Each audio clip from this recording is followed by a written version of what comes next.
morning, everybody. Welcome. Hot Takes, Goodman and Haertl. When I woke up this morning, I'm thinking, this is like Bruce Haertl weather. He should move to Oregon weather because this is Oregon weather. Yeah. Pretty comfortable out, though, isn't it? Yeah, it's nice. Yeah, absolutely. No. And then the weirdest start to the NFL season maybe ever last night in a game that I think ended up being competitive. Is it over yet? Because I'm not totally sure if we ever got the finishing gun. But a remarkable start, and I'm looking forward to tonight in particular because we get to kind of zone in on Chiefs, Chargers, AFC West, rivals, that kind of stuff. I think it's going to be a lot of fun. I got to tell you something. You know, the Eagles, world champs, won the game. Jalen Carter got kicked out.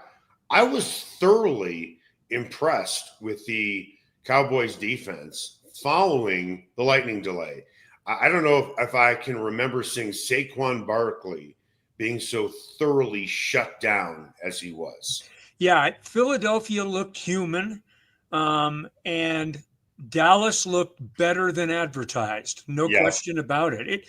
From a competitive standpoint, it was a really good football game. And for Dallas to have a chance in their last possession was pretty impressive on their part. Yeah, I think that Schottenheimer's done a good job getting them to a point where they can compete. They've got some good guys in that running back room. Javonte Williams looked pretty solid last night. Let's give credit where it's due, and be happy for him too. I mean, I've got Javonte Williams was fine in his time here and a good teammate and all of the things that went with it. But off we go in a very odd start to the season. If you bet $1,000, I believe, on Javonte Williams scoring 2 touchdowns, I believe you now have generational wealth.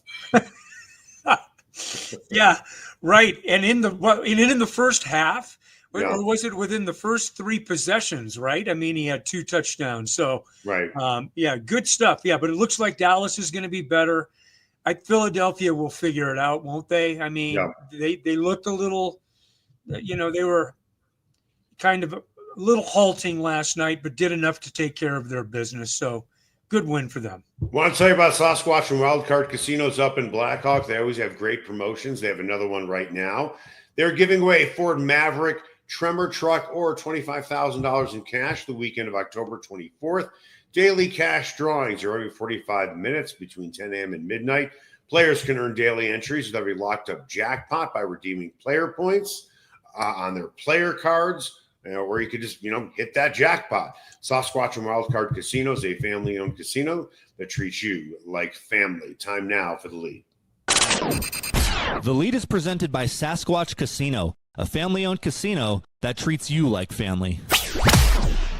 Bonitto has his bag. He's now the 8th player over the last 14 months to get new deals. Here are the other guys. Quinn Miners, Pat Surtain, Jonathan Cooper, DJ Jones, Garrett Bowles, Cortland Sutton, Zach Allen.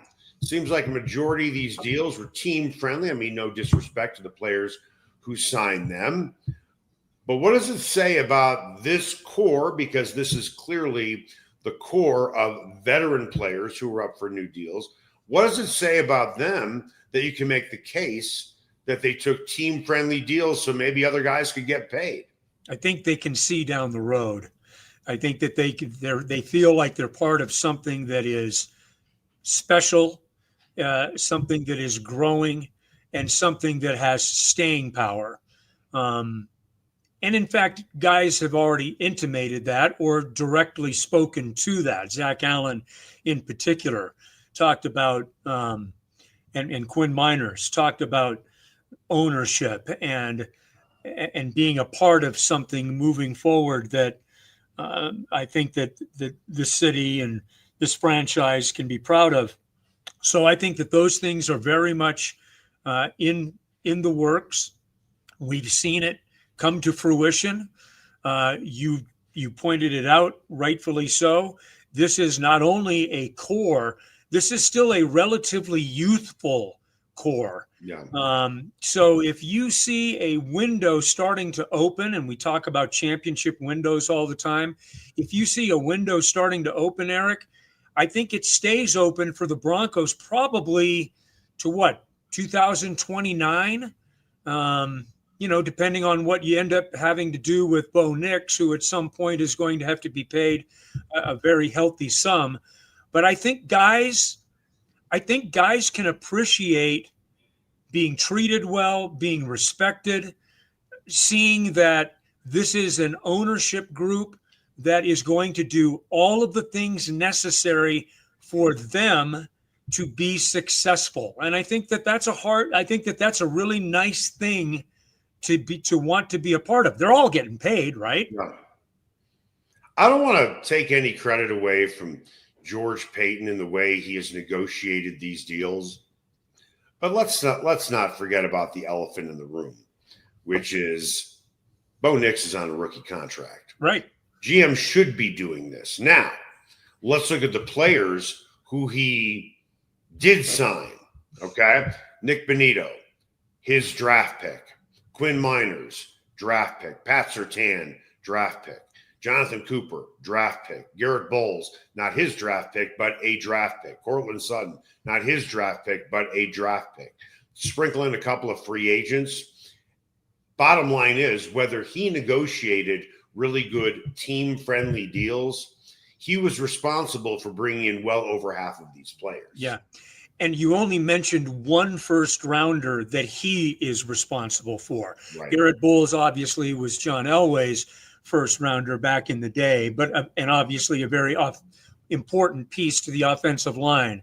But in terms of guys that are in this young core, they have been acquired or they have been drafted and developed. Wait a minute, Eric, are you saying that it's possible to draft and develop? Can someone send that memo to the Colorado Rockies? Yeah. But I digress. Right. The Broncos are doing it, and they're doing it well. And to your point, to have a team-controlled deal now with your quarterback that you are seeing as the evolving face of the franchise, Right, gives you a monstrous head start, especially coming off the Russell Wilson deal at the end of this season. People tend to forget about that. Yeah. Remember, there's a $31 million chunk out there that goes right to Russell Wilson. They're doing all of this with that kind of challenge, and you're going to continue to get growth in the salary cap and those types of things. So they're in pretty good position moving forward, I would think. Well, let's look at how they have set the table for not only this season, or as John Elway famously would say, now and from now on. Really strong ownership. Great relationship between Peyton and Peyton. You have your, in theory, franchise quarterback, which at least you believe that you do. They've brought in the right free agents. But when it comes to drafting, listen, you're not going to hit every single player in every single draft, but this feels like a locomotive that is headed downhill. And I mean downhill. You mean it with great momentum. If you're going downhill, it takes less energy. Absolutely. The momentum that they have created, you hope now can become not self-sustaining, because you still have got to do the work. I mean, you're doing the work in your scouting and all of the things that George Paton really came from. George Paton comes from a scouting background. He's a general manager, but he comes from a scouting background. So that's right in his wheelhouse. The Broncos are in as good a shape right now as they could possibly be, considering some of the challenges, self-made, that they've had to dig themselves out from underneath. Right. They've got a new facility going in. They've got unbelievable ownership. They have synergy and connectivity with their general manager, their head coach, right down through their locker room. We've talked about culture ad nauseum. It's a great thing to have. And it's something or other that will continue to it's already paying dividends because these guys are smart. They look around and they see, okay, these are all guys that we can win with. Yeah. And Nik Bonitto talked about it yesterday. If he left a little money on the table, okay, but you know what? I'm going to be on a team that probably for the next 4 or 5 years is going to be so competitive that we're going to be in the run for Super Bowls. Right. So we'll see how that all plays out. But that's what you hope that you can do as a franchise. All right, let's get into the game. Dre Greenlaw didn't practice for the second straight day. Now there's an injury to Malcolm Roach. Not so sure that he's going to play. DeAndre Tillman, he is injured as well. Got a bunch of soft tissue injuries going on. And these are things that we haven't said, really over the Sean Payton era, which is, hey, they're dealing with soft tissue injuries. But let's focus specifically on Dre Greenlaw. Is this a concern? I understand this is, it's a long race. It's a 18-week season. But are we starting to see some cracks in, the concern, people who are concerned about bringing in Dre Greenlaw? Well, I mean, yes. Yeah, it's a concern. I mean, we've talked a lot more about Dre Greenlaw being off the field than being on it. Right. He and Alex Singleton still haven't taken a snap in anger together. Right. And he's been a part of this team all through OTAs now and in through the preseason. Right. So yes, it's a matter of concern. In the micro, I think that you probably are going to see a very cautious approach. Sean likes to talk about a pitch count approach with Dre Greenlaw. He's been on the side field in each of the last 2 days. He went through stretching yesterday on the side field. I will be very surprised if he plays this week and next week. I think the Broncos defensively can weather some storms in the first couple of weeks. But then when you get to the Chargers and the Bengals in consecutive weeks, chances are you want to have all hands on deck. If you're looking for a time for him to return, that would probably be the most logical for me, but who knows? He wasn't particularly active in the very small glimpses that I got on the side field. You just don't, we're not, privy to that. But I would be surprised if we see him not only this week, but probably next week in Indy as well. Let's look into the game. We haven't spent a ton of time doing that. How do you think this game unfolds? I think what you count on is defense dominating against a rookie quarterback. Right. Cam Ward is a very talented guy, but there are reasons that rookies opening on the road, top draft pick rookies are like 1-9-1 in the last X amount of years. And it's like 2017, 2018. That's the last time a rookie quarterback has run on the road.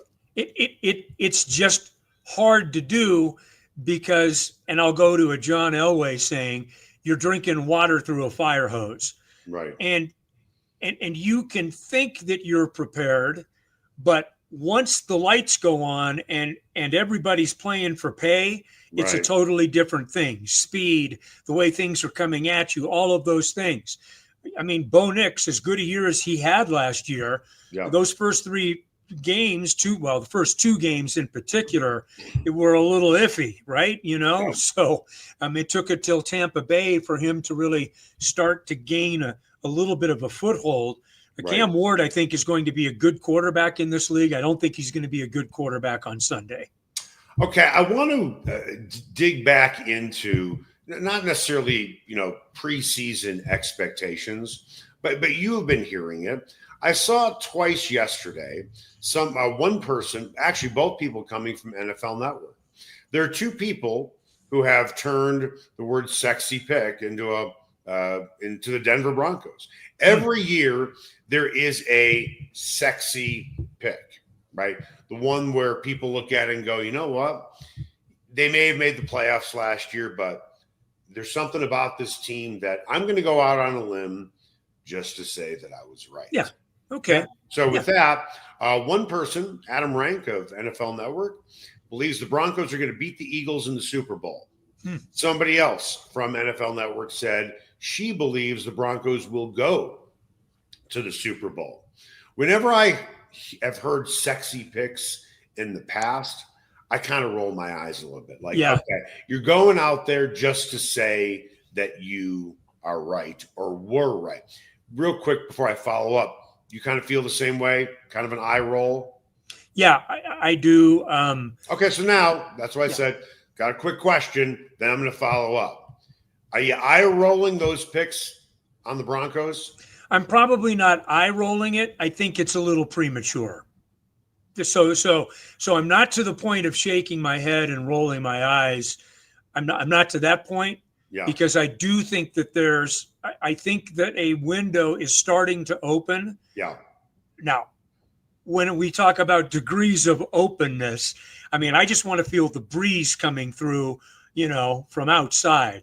It may be just a crack at this point. They've got a lot to prove. And do they have the capacity to do that? That really is the question. And it starts this weekend. We'll start to get some answers about this offense. Can they run that outside zone? Can they be effective running the football? Can that make them a better passing team? Are the guys that they're counting on, that they brought in, hoping to plug holes offensively, producing? I mean, there's so many questions that they still have. Yes, there is a hopeful foundation on which they are building this year. That's fair. I think it's fair to expect them to be a playoff team. But Eric, you know how this is. Once you get to the postseason, everything changes, man. You got to be playing. You got to have a little luck. You got to have some health. You got to be playing extremely well. There are so many factors in getting to a Super Bowl. It's damned hard to do. When people say, hey, I think the Broncos can go deep in the playoffs, my answer is always the same. Oh, okay. Tell me where they're playing their first playoff game and who is it against. Right, exactly. I mean, that's really what matters. You can be set up to make a run as a franchise, just like I think the Avalanche were set up for a run. They just happened to run into a team that was more than capable of winning the Stanley Cup in the opening round. Yeah. So, but before we try and project out, and when you're projecting out, that means you don't have all of your data. In this case, you don't have any data because you don't even know who you're playing. No. And Sean said it on Wednesday. The goals are win the AFC West, which he knows means that you host a first round game in the playoffs, secure a high seed, which goes back to where you play football games, right? Trying to play as many games as you possibly can at home. Not that you can't go on the road and win. Teams have done that in the NFL, but the percentages tell you your chances are better at home, and then be in a position to play for a Super Bowl. Those are the three goals. But the first two have strictly to do with where you play in the postseason. Not who you play necessarily, but where you play. And Sean Payton's smart enough to know, the obvious, that you'd rather play at home than on the road. It's pretty crazy to think about that we are in early September, and this is when things start to get rolling with college football, with the NFL, hockey training camps starting soon. Yeah. Real soon. And, oh, by the way, Gabe Landeskog, hopefully he's totally healthy. Hopefully Valentin Chuchkin's problems are well in his rearview mirror. Nuggets made some pretty good moves during the offseason. Starting, I guess you can say, on Sunday, we could be talking about one of three teams, two of three teams, maybe three of three teams, starting today through mid-June, of one, two, or three of those teams potentially winning a title. Well, thinking about it, Eric, I mean, we're not degenerates, but we pay attention to. I am. We pay attention to wagering out there. Yeah. The Broncos are and I haven't looked at it, but I believe that they're a top 10 bet to make it to the Super Bowl. The Nuggets will be no worse than what, a fourth or fifth pick to get to the NBA Finals. Yep. And the Avs may have the best odds of all, maybe what, a top 3 or 4 pick to get to a Stanley Cup final. These are Who do you think has the best? Forget about Vegas odds. Yeah. Who do you think has the best chance to win a title of those 3 teams? But let's be honest, it's really the Avs and the Nuggets that we're talking about. I think the Broncos, and I hope I'm wrong, I think they're a year away. I think they are what Oklahoma City was a couple of years ago. I think the Nuggets. Me too. I think the Nuggets are probably that team. Yes, I agree. Yep. And a lot of people, I think, would say Avs, and I understand why. Yep. Especially if, Landeskog is 85% of what he used to be. The Chuchkin, excuse the phrasing, keeps his nose clean. Sure. Yeah. I mean, with what the Nuggets have done during the offseason, I'm like, dude, feel good. Yeah. I love the Michael Porter trade will be the defining thing for them. Yeah, I think that their dynamic is really solid right now.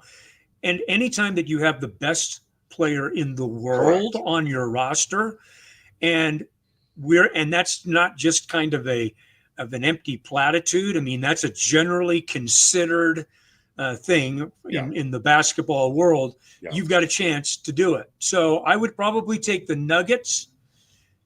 Then I would probably say the Avs, and then I would say the Broncos. But the Broncos are the ones on the come. They're the ones you talked about the momentum. They're the ones that I think are creating the momentum. The Nuggets have they won that championship, and now it's kind of been fits and starts, and the Avs have kind of been some fits and starts. I think that they will regain footing again this season. I think both of them will be highly competitive in the Western conferences and into the playoffs. And I think the Broncos, by the end of the season, will be in the very similar situation in the AFC West. The Broncos have put themselves, excuse me, the Broncos have put themselves in a position where they have their quarterback and they have a team around Bo Nix. The Nuggets and the Avs have league MVPs with players around those guys as well. Right. Yeah. All of them are in a really, really good position. Oh, by the way, is Jokic 30 yet? Is McKinnon 30 yet? I mean, these guys still have years to play as well. And when I say McKinnon, forgot about some kid by the name of McCarr. Oh, yeah. And he happens to have a blue line mate who makes the two of them the best blue line in hockey. Yeah. Right. I mean, right. It is really an exciting time for Denver sports. But if we're being completely honest, the bell cow are the Broncos. Yeah. That's who everybody focuses on. And it is really a cool time to be a Denver sports fan. And then we'll see, what will be more exciting to you? One of those teams winning a title or the Rockies finally firing Bill Schmidt and completely cleaning house?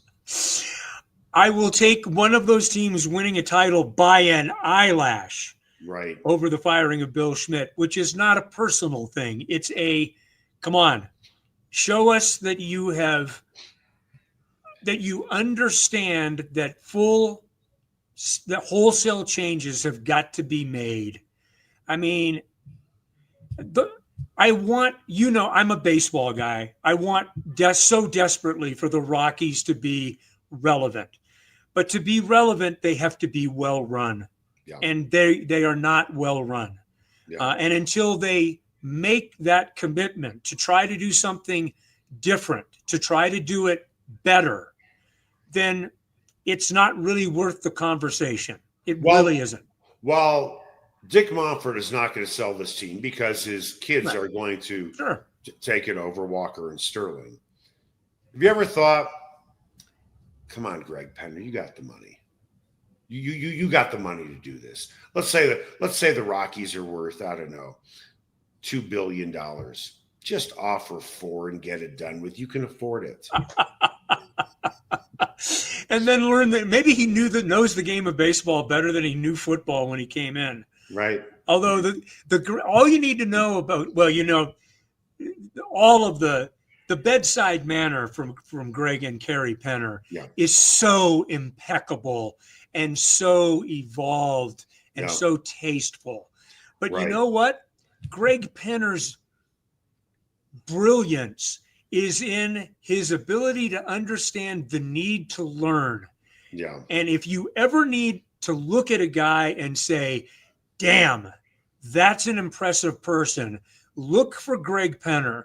Greg Penner has made himself into a remarkable student of the game. And it's not like I've had long, meaningful conversations with Greg Penner, but I've had enough conversations to know that, damn, this guy really knows what he's talking about. He pays attention.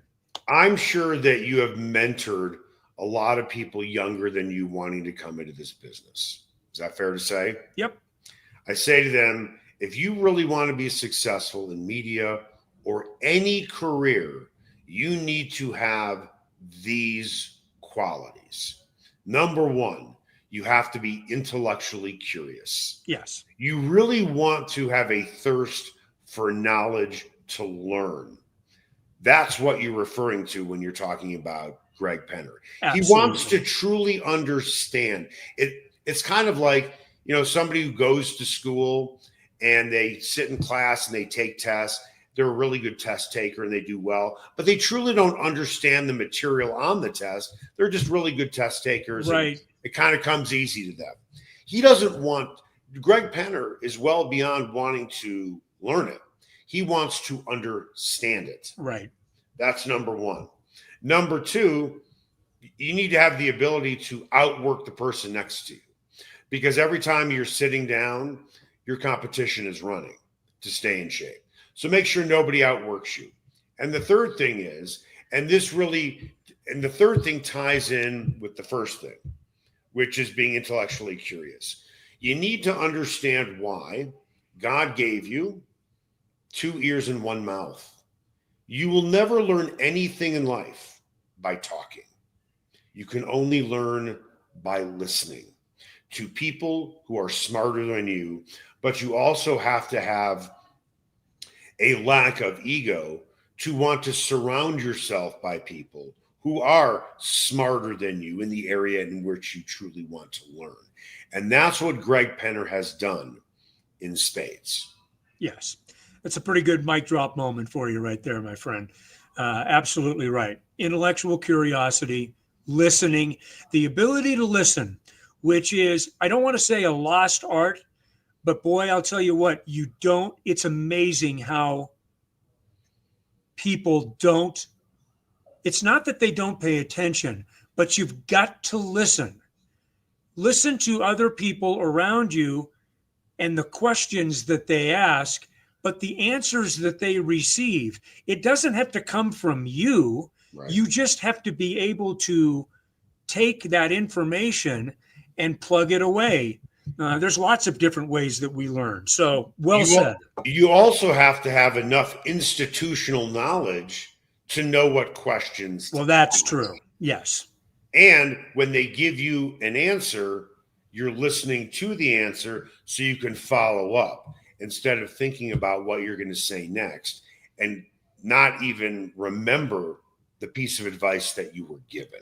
With that, NFL Network believes there is someone on the Broncos who they consider to be a strong favorite to win a postseason award. And it's probably not the person you think. Who is it? That's next. Everyone has their favorite barbecue spot. Mine, Smokin' Dave's Barbecue and Brew. My favorites, slowly smoked ribs, smoked corned beef Reuben, smoked meatloaf with a portobello balsamic cream sauce. And don't forget about Smokin' Dave's 16-hour smoked brisket and pork with one of their 4 homemade barbecue sauces. Great sides, you bet. Barbecue beans made with pork and brisket and their southern corned bake. Man, you gotta try it. Plus, they have amazing non-barbecue entrees on the menu. Go where I go, Smokin' Dave's Barbecue and Brew in North Denver. Ever wondered where city and county fleet vehicles go when they retire? Now's your chance to find out and score big. Imagine driving away with a great deal on a reliable vehicle. For over 45 years, Roller Auction has been the trusted source for government fleet vehicles and equipment. Trucks, SUVs, sedans, and more, all selling to the highest bidder. Don't miss out. Visit roller.bid/hot takes to get auction updates today. Your next vehicle could be just a click away. Spice up your next night out at Nola Jane and Lodo. Authentic Cajun cuisine like andouille sausage gumbo with dirty rice, crawfish etouffee, as well as 6 different po' boys like soft-shell crab and shrimp. Come in before or after a game at Ball Arena. Host a party or party on their rooftop deck overlooking Market Street during happy hour from 11 a.m. to 5. Plus, Nola Jane caters, delivers, and the kitchen is open late night. Make Nola Jane your new favorite spot to eat, drink, and party like it's Mardi Gras. Ferguson's Heating and Cooling is the best in Denver, and their customers agree. Ferguson's has 165 5-star Google reviews, and here's one from Betsy. Highly professional, prompt, and honest. I switched to Ferguson's when I became aware my former company was trying to sell me a whole new system I didn't need. Ferguson's is an honest, working, family-owned business that'll give you a fair price, the highest quality parts and equipment, and they always show up on time. You can trust the Ferguson family like you trust your own family. Go to fergusonsheatingandcooling.com. Everyone has their favorite sports bar. Mine, the Sportsbook Bar and Grill in Highlands Ranch in the DTC.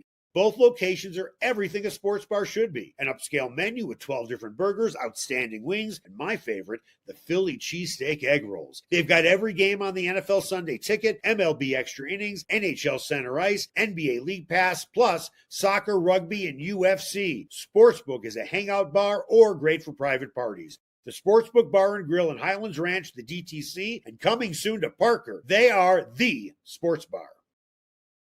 Sasquatch and Wildcard Casinos in Blackhawk have another incredible promotion. They'll be giving away a Ford Maverick Tremor truck or over $25,000 in cash the weekend of October 24th. Daily cash drawings are every 45 minutes between 10 a.m. and midnight. Players can earn daily entries with every locked-up jackpot or by redeeming players' points on their players' cards. Sasquatch and Wildcard Casinos, loose slots, phenomenal promotions, great food, and a family-owned casino that treats you like family. And welcome back. Hot Takes Goodman and Haertl with a fall day outside. No, it sounds good to me. Bowl of award-winning sausage gumbo, a bowl of crawfish etouffee, and it's one of the best meals I've ever had, that crawfish etouffee. Where do you get it? Nola Jane in Lodo, an outstanding place to go if you've never had or if you love Cajun cuisine. Chef Mike Goldman, the executive chef, one of the owners, does an amazing job out there. They have 6 different po' boys. They have great hurricane drinks. You know, you go down to New Orleans, you get a hurricane, and you get wasted on it. It's loaded with sugar. I mean, the hurricanes here are really, really good. And you wash something really good down with that. Stand on their rooftop patio. So much fun with the Avs and Nuggets getting ready to get going. Of course, concerts over at Ball Arena. Nola Jane is right down the street. Highly recommend you go over to Nola Jane. It is one of my favorite restaurants in town. It'll be one of your favorites as well. Time now for What's Trending. What's Trending is presented by Nola Jane in the heart of Lodo. No one does Cajun cuisine better than Nola Jane. Go see why their award-winning menu is the best in town. NFL Network polled 29 of its writers to talk about things like who's going to win the MVP, who's going to win each division, so on and so forth. Broncos got 8 votes to win their division. The Chiefs got 20. The Chargers got 1. Seems reasonable. Yeah, I mean, but again, as we talked about in the previous segment, the Broncos are a sexy pick. This one kind of jumped off the page of me, though. One person gave Bo Nix a vote to win the MVP. I know you're not a big gambler. I think financially you're doing more than fine. $500, I understand, is a lot of money. But if somebody gave you $500 and said, you can pocket that money, Bruce, or you can bet it on Bo Nix to win the MVP, in which his odds are like 30 or 40 to 1, what would you do? Well, maybe. I don't see him as an MVP candidate, but I I probably don't. So I probably don't have as much conviction. But would I take a flyer on it? Probably. Yeah, probably. So instead of pocketing the money. Oh yeah. I'd take a flyer on it. I've got a better one. Yeah. How about comeback player of the year? Okay. You've got two candidates, All right. Dre Greenlaw and Evan Engram. Think about it. Now, wait a minute. If Dre Greenlaw missed what, 14 games last year? Evan Engram missed 8 games last year. Okay. I'm just saying, from a pragmatic approach to looking for a way to make a little money off of my last, $500, I might look that direction first. That's just me. Well, and I understand that. If they have huge seasons, I'm with you on that. But I can think of guys who are going to be much higher up there. Aiden Hutchinson, Christian McCaffrey, Sure.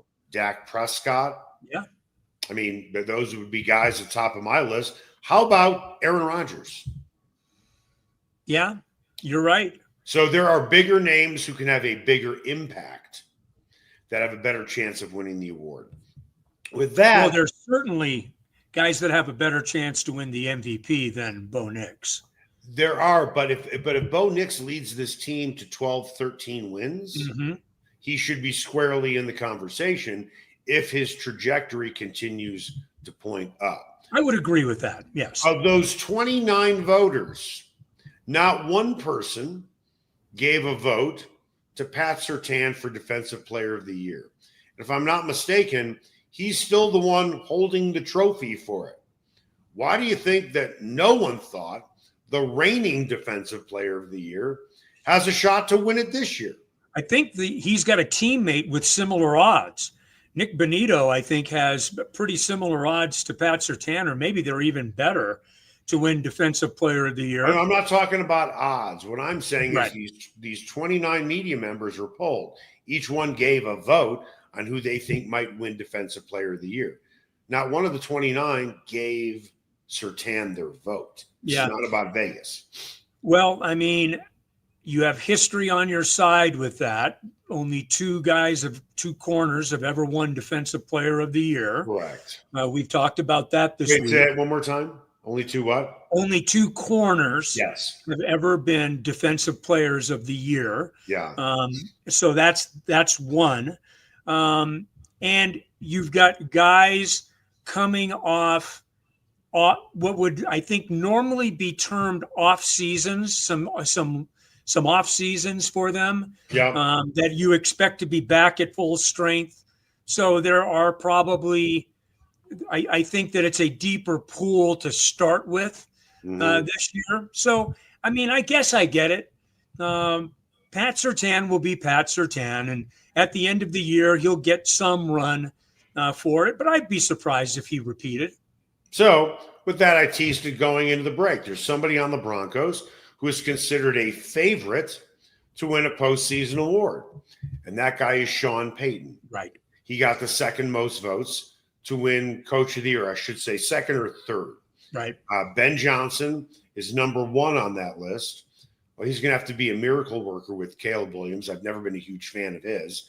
If Caleb Williams turns out to be what everybody thought he was, and the Bears win a lot of games, yeah, I think Ben Johnson is certainly going to be considered. Mike Vrabel for the Patriots. But I think that Peyton has a strong chance to win this year, depending on, obviously, how well the team performs. And he is more – I don't want to say that he shopped for the groceries, but he certainly helped fill out the grocery list for George Payton. Yes. Sean also has, and we've talked about this many times, Sean is very well connected in the national media, right?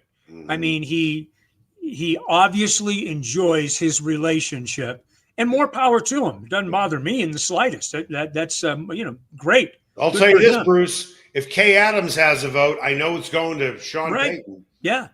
Yeah, and Diane Rossini, and I mean, there's Chase Daniels. There's a whole bunch of people out there in the national media who have very strong relationships with Sean Payton. Yeah. But Sean Payton has put himself in a position to be in that discussion. Yeah. I'm not saying that there's any pandering or cajoling going on. He's getting it from demonstrated ability. The very thing that he professes as the most important thing is what do you go out and prove? Well, Sean Payton's proving it.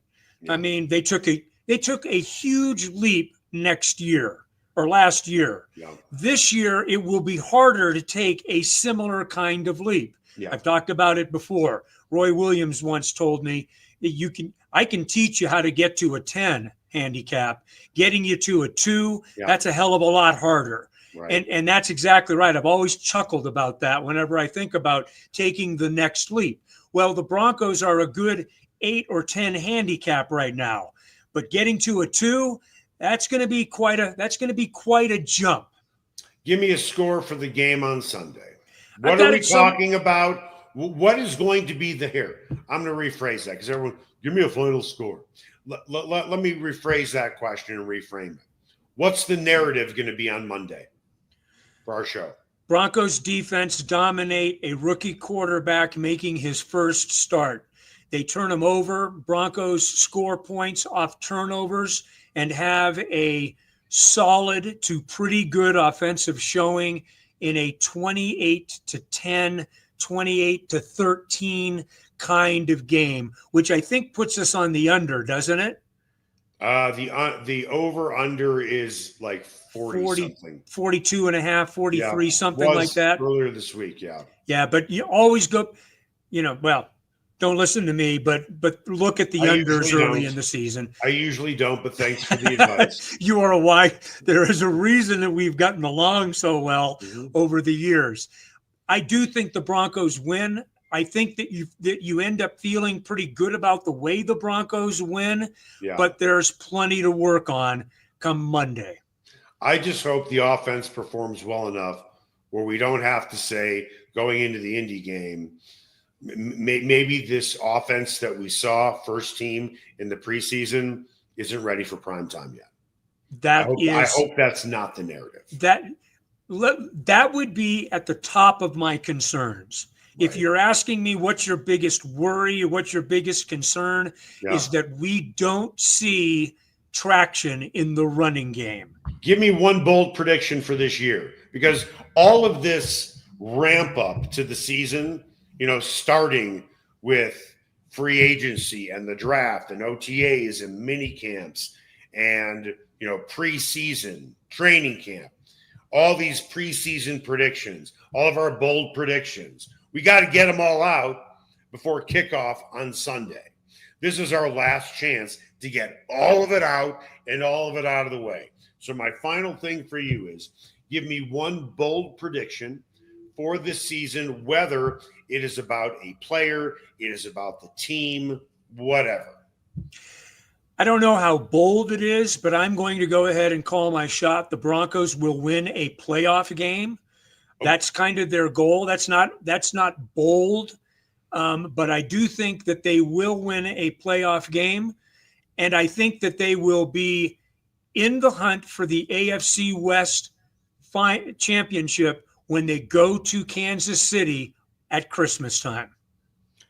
My bold prediction, barring injury, Riley Moss, 5 picks. Nice. That's a good one. I like that one. Well, listen, whenever something comes out of my mouth, as you know, I'm always looking for your affirmation. I'll give you another one. Jahdae Barron, 3 sacks. Whoa. That kind of Jahdae came Barron, out of nowhere. 3 sacks. I just think that they will. I just think that he is that X factor that we just quite are not totally sure how Vance is going to use him. But he did it at Texas. I'm not saying this is a different level, obviously, but they're going to be bringing a lot of heat from different places. Vance is a blitz-happy defensive coordinator. The Broncos blitz as much as just about any defense in the National Football League. Don't tell me Jahdae Barron isn't going to get some opportunities to do it. I'll set the number at 3 for the season, which, considering where he's coming from, would be a pretty good number, I think. I'll end it with this. Bo Nix passes for at least 100 yards this season. That's going to do it for us. Hot Takes Goodman and Haertl. We have spent months setting the table for the Broncos season, and now the table is set. It's time to eat on Sunday, and then we'll let out a big belch and loosen our pants and untighten our belt and talk about all of it on Monday. Make it the best possible weekend you can.